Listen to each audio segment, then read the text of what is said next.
¿De qué manera contesta Dios las oraciones? Porque Cristo es la clave para encontrar las respuestas que buscamos.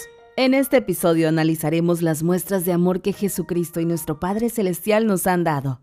También un práctico modelo de cómo podemos obtener respuesta a nuestras oraciones. Esto es Ven, síguelo. Un enfoque práctico de las Escrituras. Con Adrián Diarte y Eduardo Vadillo. Episodio 4. Tenían por arma su rectitud y el poder de Dios. Primera de Nefi 11:15. Leer, meditar y orar. La condescendencia de Dios y una iglesia grande y abominable. Nefi oró buscando respuestas a sus dudas y recibió una visión del futuro. Cuando buscamos al Señor, nos bendice, aunque a veces no como nosotros esperamos o queremos. Sin embargo, su amor siempre nos da más guía y una muestra de una visión de por qué estamos aquí, Eduardo. Así es. Me gusta mucho cómo empieza esta lección. Estamos en primer Nefi. Vamos a analizar el episodio 4, que es del capítulo 11 al 15 del primer libro de Nefi. Y aquí Nefi se encuentra en una dinámica muy interesante. Una dinámica que espiritualmente nosotros vamos a vivir a lo largo de nuestras vidas. Creo que es importante que entendamos que siempre ante cada situación van a surgir preguntas, van a surgir dudas. Y me encanta esta manera en cómo él acude a la fuente correcta. Ese es un tema que es digno de analizar. Y vamos a empezar directamente con el versículo 1. Dice, pues sucedió que después que hube deseado conocer las cosas que mi padre había visto y creyendo que el Señor podía hacérmelas saber mientras yo estaba sentado reflexionando sobre esto, fui arrebatado en el Espíritu del Señor. Sí, hasta una montaña extremadamente alta que nunca antes había visto, sobre la cual nunca había puesto mis pies. Qué interesante las palabras que utiliza Nefi. Él tenía el deseo de conocer. Tenía una pregunta ante un problema que tenía. Quería entender, quería conocer lo que había escuchado. Se me hace por demás interesante también que no solamente por haber ido a la charla o a la conferencia general o haber escuchado un discurso, automáticamente tenemos que creer. Nefi había escuchado uno de los relatos más hermosos de las Escrituras y aún así, él quería saber por sí mismo. Y entonces reflexionó. ¿Cuántas veces, Eduardo, reflexionamos? Hacemos nuestras anotaciones en el cuadernito, ahora con el celular, en notas, y repasamos lo que estamos aprendiendo. Creo que es bien importante esta parte de reflexionar. Y el capítulo 11 y hasta el 15 derivan de este deseo de Nefi de poder reflexionar. Y entonces aquí sucede el verdadero milagro, la experiencia que todos queremos tener y probablemente solamente unos cuantos llegamos a tener o llegan a tener. Y en el versículo 2, el Espíritu le habló y le dijo, ¿qué es lo que tú deseas? Yo creo que el Espíritu ya sabía qué deseaba Nefi. Y sin embargo, el hecho de que Nefi le contestara, deseo ver las cosas que vio mi padre, es una expresión verbal, un testimonio de manifestar lo que realmente desea. Y yo creo muy dentro de mí que el Padre necesita que nosotros expresemos verbalmente, no porque Él lo necesite saber, sino porque nosotros debemos de estar conscientes y seguros de qué es lo que estamos diciendo. Al hablar, testificamos. Y entonces, aquí viene la pregunta, Eduardo. ¿Qué enseña esta experiencia de Nefi en cuanto a la revelación? Pues es una fórmula así probada y es un patrón que encontramos en muchas otras experiencias de las Escrituras de cómo recibir revelación. Ya sabemos que tenemos que pedir, ¿verdad? Pero Nefi hace algo muy especial que dice reflexionaba. Y yo le piqué ahí, ya sabes que en las Escrituras vienen las ayudas, ¿no? Y me mandó a la guía de estudio y dice, meditar es pensar profundamente en algo. Y entonces, respondiendo a tu pregunta, ¿qué tan frecuentemente pensamos profundamente en lo que estamos leyendo? Porque una cosa es leer las Escrituras y otra cosa es estudiar las Escrituras. Y ahí es donde hay ese cambio, ¿no? Me gusta mucho, fíjate que hablando de esto de meditar, hay una cita del presidente David O. McKay que quiero compartir. Y dice él: prestamos escasa atención al valor de la meditación, un principio de la devoción. Y dice, en nuestra adoración existen 2 elementos. Y esto aplica perfecto en lo que acabamos de leer, porque dice, una es la comunión espiritual que surge de nuestra propia meditación.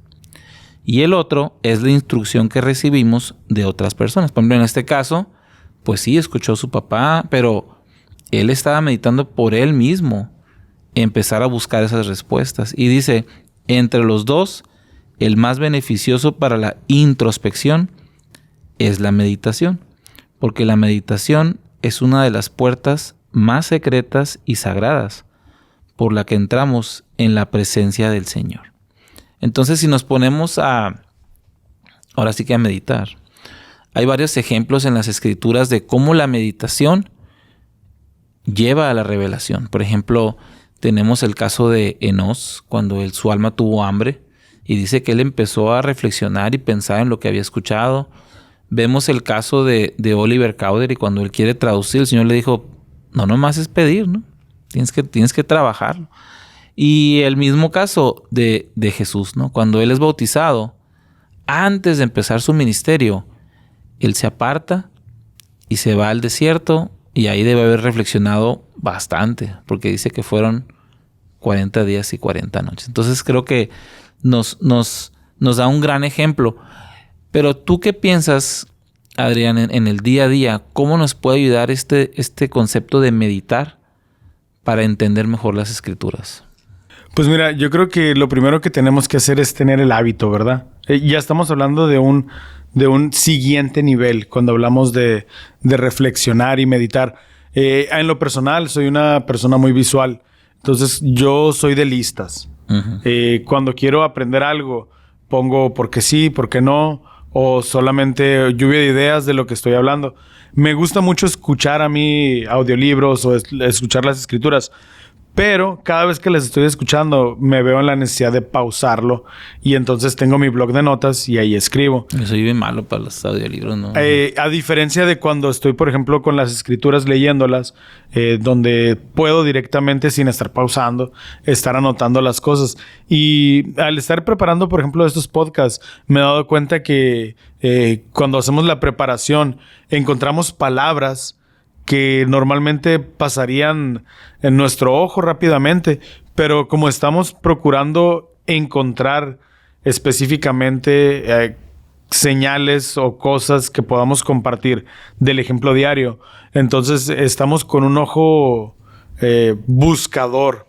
Y yo creo que eso es parte de meditar, reflexionar, saber qué es lo que quieres buscar y empezar tu mente, permitir a tu mente ese ejercicio de que vuele.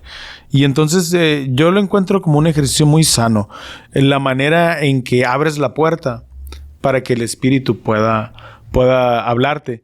Y constantemente en los manuales de los jóvenes hace la pregunta, y supongo que la de los adultos también, pero yo doy clase a los jóvenes, ¿qué es lo que el Espíritu te ha hablado? Okay. Y es por eso que las lecciones sígueme en escuela dominical, deben de compartirse experiencias, mencionarse conceptos, pero permitir que las personas hablen de sus experiencias, porque es una manera en que todos nosotros meditamos en ejemplos prácticos. Fíjate que hablando de eso, precisamente, yo hice un cambio en mi manera de estudiar las Escrituras cuando decidí estudiar por temas, en vez de algo cronológico, lineal. Y eso, fíjate que me ha ayudado mucho personalmente, ¿no? Cada quien tiene su estilo, pero me ha ayudado mucho, como dices tú, a tener un ojo que busca específicamente algo, ¿no? El subrayar con colores, que también lo haces, sí. Y le asignas al color un tema. Eso también a mí me ha ayudado bastante a cuando leo, rápidamente, pum, brinca algo y va con este color. Sí, de hecho, esa es una práctica que yo tenía en mi misión. Tenía un lapicero de diferentes colores que estaba de moda por allá por los 2000. Y entonces todas mis escrituras de la misión estaban subrayadas con colores. Por ejemplo, el rojo hablaba de Cristo y de la expiación, el azul hablaba del bautismo, el verde del arrepentimiento.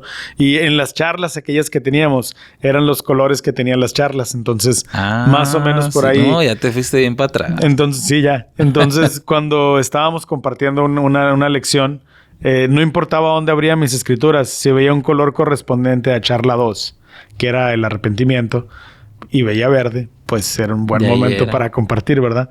Entonces, esa es una de las maneras que podemos nosotros ayudarnos para poder reflexionar. Cuando Nefi le pide la interpretación del árbol, el ángel le muestra una ciudad. Y esta ciudad, pues, era nada más y nada menos que Nazaret. Y también le muestra a una joven muy, muy especial. Una joven muy hermosa. Y esta era nada más y nada menos que María, la madre de Cristo. Y qué momento tan especial debe haber sido para Nefi estar viendo a María, la madre de Dios, una mujer elegida sobre todas las demás.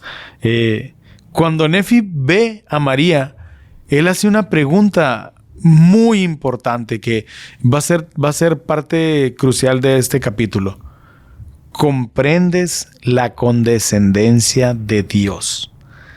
Y entonces, la respuesta de Nefi a esta pregunta dice: sé que ama a sus hijos, hablando de Dios. Uh-huh. Sin embargo, no sé el significado de todas las cosas. El gran Nefi, el hijo de Leí, sin conocer el significado de todas las cosas. Yo creo que ahí nos retrata a todos, ¿no? Creo que, fíjate que ese es un punto que me gusta porque te ayuda a saber que no tienes que saber todas las respuestas para poder tener fe, por ejemplo, o para ser obediente o para ser fiel. Yo creo que no necesitas tampoco todas las respuestas. Hay muchas cosas que ahorita en esta vida no tendremos realmente las soluciones o el porqué de muchas cosas. Pero eso no impide que uno pueda creer, ¿no? O que uno pueda actuar. Y el concepto de la condescendencia, fíjate que ese es un punto que la verdad, me pasé un buen tiempo tratando de asimilar ese concepto, porque como que en la vida rutinaria es algo malo, ¿no? Uy, fue bien condescendiente, pero me gustó una definición que encontré que dice que la condescendencia es acomodarse a alguien por bondad. Es como cuando alguien de un estatus mayor se baja y se pone a la altura de alguien, por así decirlo, menor, ¿no? Un ejemplo sería a lo mejor, no sé, un general o un coronel que llega y le lustra los zapatos a un joven cadete que apenas va llegando, ¿no? Ok. O sea, que no sabe ni qué onda. En vez de gritarle, de amedrentarlo. Exacto. O a lo mejor un CEO de una empresa que le ayuda a la señora que limpia para que a lo mejor se vaya más temprano. Son cosas que realmente no le corresponden, no necesita hacerlas, pero por bondad o por el bien de alguien más, lo hacen, ¿no? Ok, entonces a Nefi se le muestran dos grandes ejemplos de condescendencia, Eduardo. El padre y el hijo. ¿De qué manera ellos están condescendiendo en esta parte de lo que va a pasar según está viendo Nefi? Pues en el caso, por ejemplo, del padre, él baja de su trono y él cubre a María, dice la escritura, ¿no? Uh-huh. Y él se vuelve el padre literal de Jesucristo. Entonces, Jesucristo se vuelve un hijo de un padre celestial y una madre terrenal, ¿no? Ok. Entonces, en este pedazo de las escrituras hemos aprendido las dos maneras en cómo el Señor interactúa con sus hijos cuando quiere tener una experiencia uno a uno con ellos. Primeramente, con Nefi lo eleva, y en este caso es el Espíritu quien habla, ¿verdad? Pero lo eleva a un nivel espiritual.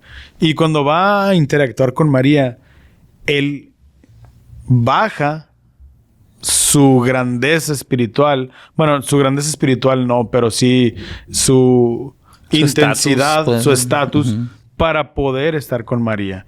Y entonces nos damos cuenta de que nuestro Padre Celestial se adapta a la situación como se requiere. Y eso es parte de su perfección. Cuando necesita elevarnos, es como el Padre, como un padre, tú como papá, yo, que de repente nos habla nuestro hijo y nos arrodillamos para poder hablar a su nivel. Y también hay veces en que tenemos que levantarlos para que realmente puedan ver la visión que nosotros ocupamos que vean. Papá, no veo el partido. Y los ponemos en nuestro nivel para que lo vean. Y entonces es una muestra más del amor que nuestro Padre tiene por nosotros. En ocasiones, Él nos elevará a su altura. Y en otras ocasiones, Él se pondrá en el mismo nivel que nosotros. Pero aquí hay un patrón. Siempre nos alineamos a Él.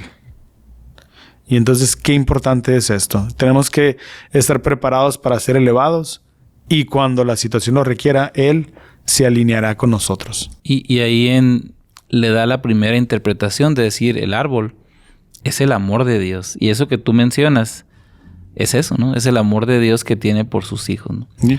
Y en el caso de Cristo, que es lo que después le muestra el ángel, nos empieza a enlistar varios ejemplos de cuál es la condescendencia que Él muestra, ¿no? Por ejemplo, que Él, a pesar de ser perfecto, se bautiza, que Él personalmente iba y enseñaba a la gente y lo rechazaban, ¿no? La gente se daba el lujo de rechazarlo.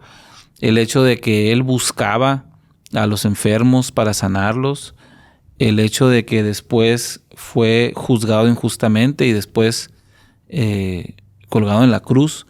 Todas esas son muestras de la condescendencia de alguien exaltado, bajando a lo más abajo que se podía. De hecho, era criticado porque cenaba con prostitutas, con publicanos, con pecadores. Yo creo que no se puede no puede haber algo más abajo que Jesucristo no haya hecho y lo hace por amor. Y la pregunta es, ¿a qué te inspira, Adrián, el conocer la condescendencia de Dios y de Cristo? Definitivamente es un ejemplo de cómo debemos de vivir nuestro llamado con el Señor, cómo debe de ser nuestra forma de ser a raíz de que nos bautizamos y empezamos a progresar en el Evangelio. Cuando nos toca predicar, cuando nos toca ser líderes, que en la iglesia todos, hombres, mujeres, niños, tenemos oportunidades de liderazgo. Cómo no por tener un conocimiento o un llamamiento, equivocadamente creemos que podemos estar por arriba de las personas. Y a lo mejor sí tenemos más responsabilidad. Y a lo mejor en algunas ocasiones tendremos más conocimiento. Pero la condescendencia de Cristo al poder convivir con ese tipo de personas que tú mencionabas, al permitirse Él venir a la tierra y tener esta experiencia, debe de ser un ejemplo para nosotros de hacer lo mismo. Cuando vayamos a dar nuestras visitas, cuando vayamos a dar un discurso, cuando nos toque dar una clase, poder ser condescendientes. Y quiero ser muy cuidadoso con esta palabra porque no significa ver para abajo. Significa bajarnos al nivel o elevarlos al nivel. Depende de cuál sea la situación. Y creo que ahí, Adrián, por ejemplo, aparte de unos ejemplos en la iglesia, por ejemplo, en tu trabajo, ¿tú cómo puedes mostrar condescendencia tomando en cuenta que implica para el beneficio de alguien, ¿no? Esa es la condescendencia, cuando tú bajas para el beneficio de esa persona. ¿Cómo podemos ser en nuestra casa, en nuestro trabajo, en nuestro día a día, aplicar eso, ¿no? Porque a lo mejor en la iglesia es más fácil de verlo, de decir, bueno, pues Jesucristo sabía todo y era humilde, ¿no? A lo mejor yo, si soy, supongamos, no sé, un obispo, lo que sea, ¿no? Pero ¿qué tal en el trabajo cuando llega alguien nuevo? O cuando yo soy el jefe, ¿no? Y tengo que... puedo poner un ejemplo de decir, pues yo tengo el derecho de ser como yo quiera, ¿no? Porque yo soy el que mando, cosas así, ¿no? O sea, realmente, si nos fijamos otra vez, las escrituras se aplican a todo lo que hacemos. Un ejemplo de condescendencia en la casa, por ejemplo, que el papá se ponga a lavar los platos. Que el papá vaya y le haga la cama a los hijos un sábado o cocine.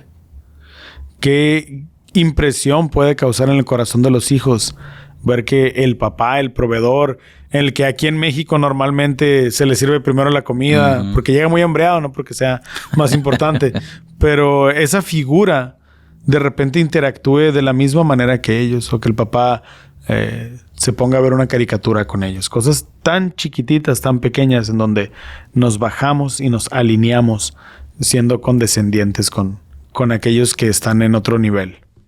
El presidente Dallin H. Oaks explicó que la grande y abominable iglesia que Nefi describió representa cualquier filosofía u organización que se opone a la creencia en Dios, y el cautiverio al que esta iglesia procura llevar a los santos no será tanto un confinamiento físico, sino el cautiverio de falsas ideas. Y sucedió que vi a mis hermanos y estaban disputando entre sí. Otra vez estos jóvenes, Lamán y Lemuel, disputando y peleándose. Qué nuevas, ¿no? Ya llevamos 15 capítulos y no pasan otro capítulo. Entonces dice, y estaban disputando entre sí concerniente a las cosas que mi padre les había hablado. Porque verdaderamente les habló muchas grandes cosas que eran difíciles de comprender, a menos que uno recurriera al Señor. Y como eran duros de corazón, no acudían al Señor como debían. Okay. Que sí lo hacían, pero a su manera. ¿O qué? Bueno, es muy interesante esto. Uno de manera personal, cuando pienso en Lamán y Lemuel, me los imagino como los hermanos rebeldes que no quieren ir a la iglesia. Los que no quieren nada con el Señor. Los que están... si tú dices, vamos a la capilla, y ellos dicen, no, vamos al juego de béisbol. O vamos al cine. Cuando en realidad esta parte de no acudían al Señor como debían, nos indica que sí acudían. Entonces, Eduardo, ¿cuáles serían algunos ejemplos de no acudir al Señor como debemos? Tiene mucho que ver, por ejemplo, la intención, ¿no? Como decía, como dice Moroni en la promesa, ¿no? Con verdadera intención. Ahorita aprendimos también acerca del proceso de meditar o de reflexionar. Es muy probable que no lo hacían tampoco, ¿no? Porque ellos nomás querían la respuesta. Y también se me ocurre lo que hablamos en el episodio anterior, cuando decíamos que solamente se abordaba de una manera el problema y ellos no ejercitaban su inteligencia, su razonamiento, ¿no? Entonces, a mí me llama mucho la atención lo que dices tú, porque es cierto, pues te los imaginas como los que no querían nada, pero resulta que sí lo hacían, pero al estilo Caín, a su manera, ¿no? Entonces, a lo mejor nosotros no estamos tan lejos de Lamán y Lemuel. Y qué miedo, ¿verdad? Hoy en la mañana, hoy es domingo. Digo, probablemente estén viendo el programa en cualquier otro día de la semana, pero hoy domingo estábamos en las reuniones. Y entonces había un joven, cuyo nombre no revelaré, y era muy interesante porque él tenía su dispositivo móvil y durante toda la reunión estuvo, creo yo, jugando un videojuego. Y entonces... Si está horizontal, de seguro sí. De seguro sí. Y entonces me causa reflexión, me pongo a reflexionar porque entonces yo sé que él es un joven que está ahí en la capilla porque va solo, no, sus papás no asisten y él está ahí, pero no está como debería. Y entonces nosotros, como ya adultos, ¿de qué manera nos comportamos? ¿En qué estamos pensando durante los sacramentos? Pues a veces igual que... A veces estamos igual. Entonces, alguno de los ejemplos que yo puedo pensar es, estamos participando de los sacramentos, pero ¿en qué estamos pensando durante la oración y mientras los jóvenes reparten? De manera personal, muchas veces me pierdo viendo a mi hijo repartiendo los sacramentos y digo, qué guapo está mi hijo. O digo, mira, trae el pelo largo y me embelezco viéndolo. O pensando en problemas. Cuando debería de estar pensando en Jesucristo. O cuántas veces estamos en nuestra cama orando y más bien estamos rezando porque estamos recitando lo que siempre decimos. Algo mecánico, ¿no? Y entonces no acudimos al Señor como debemos. Y por último, ¿cuántas veces vamos al templo y en vez de estar enfocados en las ordenanzas, nuevamente estamos pensando en los problemas de afuera? Entonces, ¿por qué crees tú, Eduardo, que eran tan difíciles de entender estos principios para Lamán y Lemuel y toda su banda? Yo creo que lo bueno no es barato. Es decir, una experiencia como la que ellos buscaban no es gratis. Tiene que haber siempre ese trabajo, tiene que haber ese sacrificio, ya sea de, a lo mejor como decías tú, de tener que forzarme a enfocarme, o a lo mejor tengo que dejar de trabajar un ratito porque necesito un tiempo, apartar un tiempo en mi agenda para buscar estas respuestas, ¿no? Entonces, eran difíciles y están hechos difíciles porque las cosas buenas cuestan, por el simple hecho de eso. Yo creo que una de las mejores herramientas que Satanás tiene es distraernos. Y la distracción hace que no hagamos las cosas como debemos. Entonces va a ser muy difícil, y volviendo a este joven, que él deje de ir a la iglesia, porque le gusta ir a la iglesia, tiene muchos años yendo a la iglesia. Y entonces Satanás, en vez de decirle, oye, prende la tele, donde él inmediatamente va a decir, no, porque tengo que ir a la iglesia, lo va a distraer con el teléfono en la iglesia. Y entonces debemos de tener mucho cuidado con los distractores. Así es, así es. Y bueno, continuando, me da mucha ternura, puede decirse, ¿no? Nefi, siendo que era el menor, siendo que normalmente ves para arriba a tus hermanos mayores, y él baja después de esta experiencia única y los ve, como dices tú, pues ahí todavía alegando, ¿no? Pero dice, en el versículo 4, dice, y yo, Nefi, estaba apesadumbrado, y menciona dos cosas. Uno, por la dureza de sus corazones, como también, dos, a causa de las cosas que yo había visto. Porque él ve el destino de su pueblo, ¿no? Entonces, imagínate tener esa visión tan grande y ver todavía que aquí los que van a quedar son los que andan en la casilla 1, ¿no? Me recuerda a las experiencias de como padre, que de repente venimos de la conferencia de estaca bien elevados y llegas a la casa y los niños empiezan a pelear. ¡Quítate! Es mío el cereal, no lavaste los platos. Y decimos, ¿de qué les sirvió haber ido? Y todas esas cosas que hablamos. Y luego se perdonan ellos y tú todavía estás enojado, sí, un buen rato. Te quedas con el coraje. Y Nefi creo que está viviendo algo similar, ¿no? Sí. Es elevado a una montaña, habla con el Espíritu, ve a María, ve a Jesús de bebé, entiende la condescendencia, y estos están peleando por lo mismo todavía. Así es. Y fíjate que aquí hay un principio muy interesante, porque en el 5 dice, y aconteció que me sentí abatido por causa de mis aflicciones, porque las consideraba mayores que cualquier otra cosa, por motivo de la destrucción de mi pueblo, porque yo había visto su caída. Entonces, él, a pesar de estas experiencias tan maravillosas que tuvo, él se sentía con una carga muy fuerte, ¿no? Y yo creo que aquí uno de los principios que podemos rescatar es el ser obediente no te hace inmune a los problemas. Y esa es una lección que a veces tardamos en entender. Creemos que porque hacemos un esfuerzo sincero de hacer lo mejor que podamos, de alguna manera tener un escudo, ¿no?, contra todas las dificultades. Pero la realidad es que no es así. Tan así, tenemos un ejemplo pues en el mismo Cristo, ¿no? Como decía Elder Holland, las marcas en sus manos y en su costado son un testimonio de que incluso a las personas más buenas les pasan cosas muy malas, ¿no?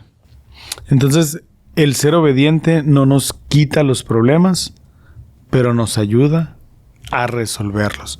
Me gusta mucho la palabra inmunidad.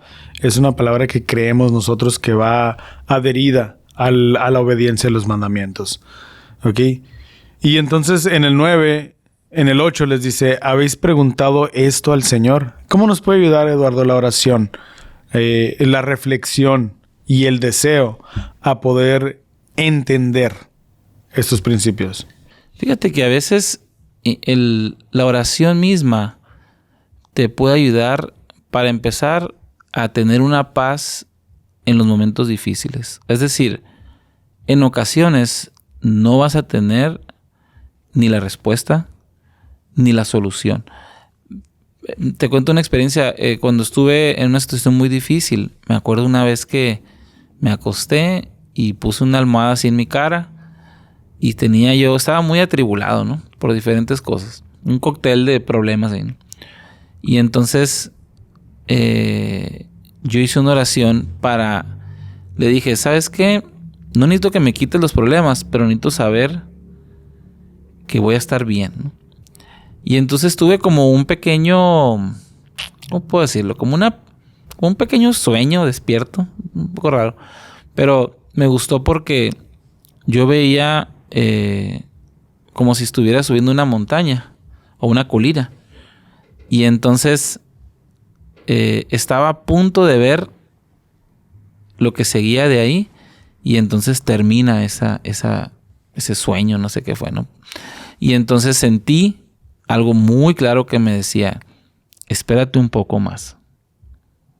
No me decía cuántas semanas o días, no me decía cómo iba a acabar ese problema o esas circunstancias, pero la confianza que me dio a mí y la seguridad fue, ok, tengo que seguir aguantando. Y fíjate que pasó algo bien curioso porque empecé a reflexionar y dije, bueno, es que yo también a lo mejor debería de cambiar esto y esto y esto y esto. Y con el tiempo, bueno, salimos de todo eso, ¿no? Entonces, a veces la respuesta como dice ahí, habéis preguntado al Señor, te digo, no va a ser necesariamente, vas a hacer paso 1, paso 2, paso 3, pero va a ser espérate un poco más, aguanta, confía. Y eso te da todo lo que ocupas para poder seguir adelante, ¿no? Gracias por compartir esa experiencia. Realmente creo que debemos de buscar el significado de las escrituras y ponernos en el lugar de las personas que estamos conociendo a través de esas escrituras. Y tristemente la respuesta de Lamán y Lemuel es cuando le preguntan, ¿ya le preguntaste al Señor? Ellos dijeron, no, porque el Señor no nos contesta tales cosas a nosotros. Ni siquiera se dieron la oportunidad. ¿Y cuántas veces nos rendimos en la vida antes de empezar un proceso porque creemos que ya está, ya es cosa juzgada? Que no hay salida o que no hay manera, ¿no? Me gusta mucho los últimos versículos del capítulo 15, que podamos llegar a conocer el verdadero significado de la barra de hierro que conducía hacia el árbol que vio Lehi. Y entonces cuando hacen esta pregunta, cuando Nefi hace esta pregunta, la respuesta es, y les dije que era la palabra de Dios, y quienes escucharan la palabra de Dios y se aferraran a ella, no perecerían jamás. Yo también me di a la tarea de buscar el significado de aferrarse, y esto para mí fue muy revelador. Cuando yo pienso en aferrarme, creo que es agarrar algo con una intensidad muy fuerte, y esa intensidad de apretar, en este caso la barra, no va a variar. Y sin embargo, el significado de aferrarse es intentarlo una y otra vez. Hasta este punto en mi vida pensaba que aferrarme a la barra de hierro era claro, no soltarme, como dicen las escrituras, pero siempre estar haciendo todo al máximo nivel.